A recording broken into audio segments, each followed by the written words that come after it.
Hello everyone, welcome back. Apologies, it has been such a long time since I made a YouTube video, but Barcelona just beat Athletic Bilbao 1-0 in La Liga, such a big result, and I want to get back to posting more YouTube videos. I got a message saying, how are you doing? I want more YouTube videos to watch with my food, so I really appreciate a comment like that. So I just want to continue making more Barcelona videos and get back into YouTube because I missed you all. Hope you all have been doing great. So let's get into the video. And Barcelona went into this game resting a lot of their important players. They were resting Pedri and Rafinha and Fermin Lopez. Of course, Lamine Yamal was still starting. I don't think he can really get a break because he's that important for Barcelona. But they were missing a lot of their big players because of that game against Atletico Madrid, where all of those players went 110% into that game, so they needed that rest. They couldn't go 90 minutes. And so I understood Hansi Flick resting those players and giving starts to Marcus and to Marcus Rashford off the left.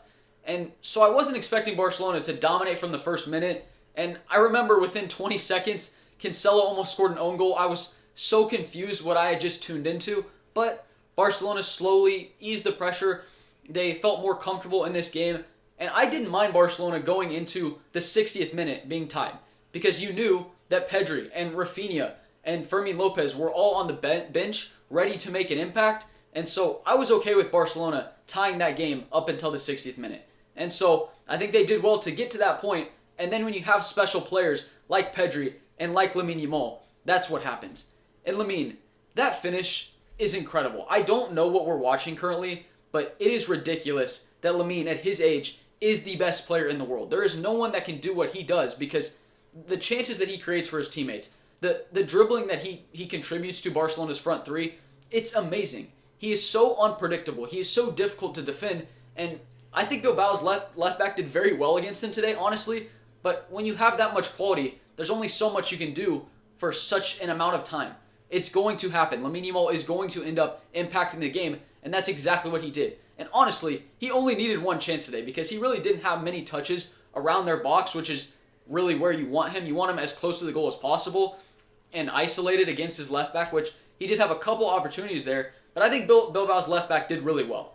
I think he closed him down very early every time that Lamine got a touch on the ball, and that gave him less options. And like I said, he didn't have Rafinha, he didn't have Fermin Lopez and Pedri to combine with early on in this game, so he struggled a little bit in the beginning just to make an impact. But again, the quality that he has shown in the last couple weeks, you just felt like it was inevitable, and what a finish. And the more I watched this goal, the more impressed I was, because you saw it firsthand and you said, no way he just put it top corner. That's incredible. He's the best player in the world. But then you saw that little touch that he took to make the space, to open up the shot, to even get a shot off. What a finish. And what a player. I'm just so happy that Barcelona fans get to watch Lamine Yamal and Pedri together. It's such a gift. And I love tuning into these games because it is so fun watching this team play. Even against a good opponent like Bilbao, even against a team that's not going to give you that many opportunities, Barcelona still found a way. I still think that was such an important win in La Liga because, again, I think that's one of the more difficult away games for Barcelona this season, and they did well to pick up 3 points. So, great performance overall. I'm so happy with the win. And some players that I want to talk about specifically. First is Joan Garcia, because yet again, he has helped Barcelona get 3 points. He is individually winning games for Barcelona because Bilbao easily had 2 or 3 clear-cut chances that I honestly would have expected the ball to end up in the back of the net. But then you're reminded you have Joan Garcia in goal, and there's a chance that this stays out. And it did. Both times. I think the 2 or 3 times that he was tested, still kept the ball out. So he was great today. Marcus as well. A player that has not had many starts this season. Honestly hasn't had many minutes. But Hansi Flick gives him trust in this game, in a difficult away game. And I think he did very well. I think he put in a shift today. He's not going to be a player that's super flashy, but he does so much dirty work for Barcelona. All the duels that he was winning in the midfield really helped Barcelona maintain control in this game. So he was great. And then I also want to talk about 2 players that I think struggled in this match and have been struggling for some time now. Which being 1, obviously Ferran Torres, and 2, Marcus Rashford.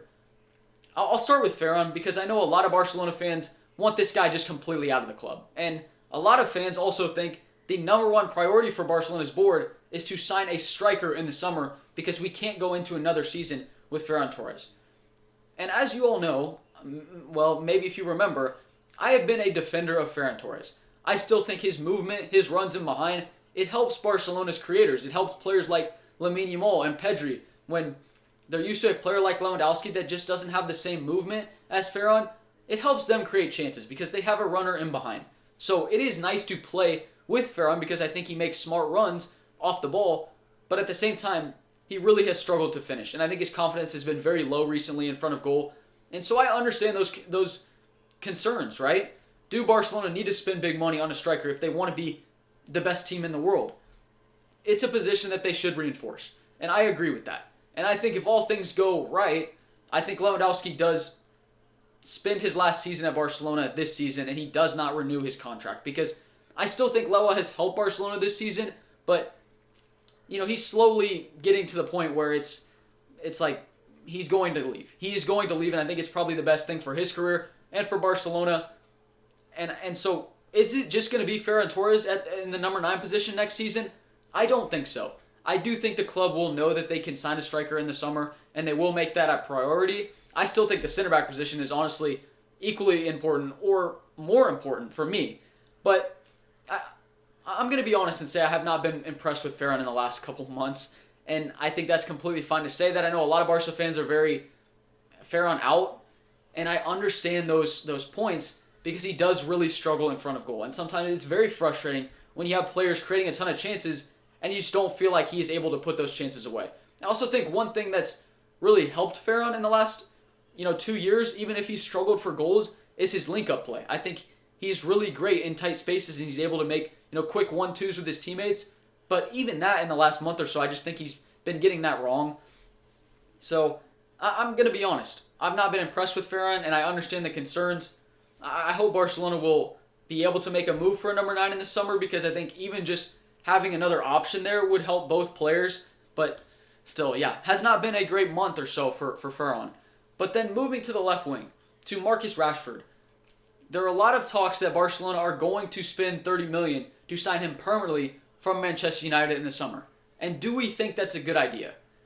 I have spent this entire season saying I think Rashford has been good. I think Rashford has provided a different dynamic to Barcelona's left-hand side. I think there have been some great performances from Rashford. I think about that one against Newcastle. That second goal that he scored was beautiful. And you can see all the talent that he has. I just feel like there are some games, especially in La Liga, when you're playing a low block, he just doesn't have an answer. And he's not able to make an impact. And I feel like the left-hand side is honestly doing nothing. And that I'm not trying to be too harsh on Rashford because, again, I think he's had really good moments. I want him to stay at the club. But for $30 million, I'm just asking some questions about that. Is there another player in that position that might be able to be more consistent for Barcelona and provide more of an attacking threat on the left-hand side than Rashford? Potentially. And maybe some Barcelona fans really want to see him join the club this summer. And I'm not against it. I really like Rashford as a person. I just think he would be a great addition to the club. But given the financial situation, does that money go better towards a center back, towards a striker? Potentially. That's how I see it. I honestly think right now I could change my mind. I feel like best case scenario would be a second loan.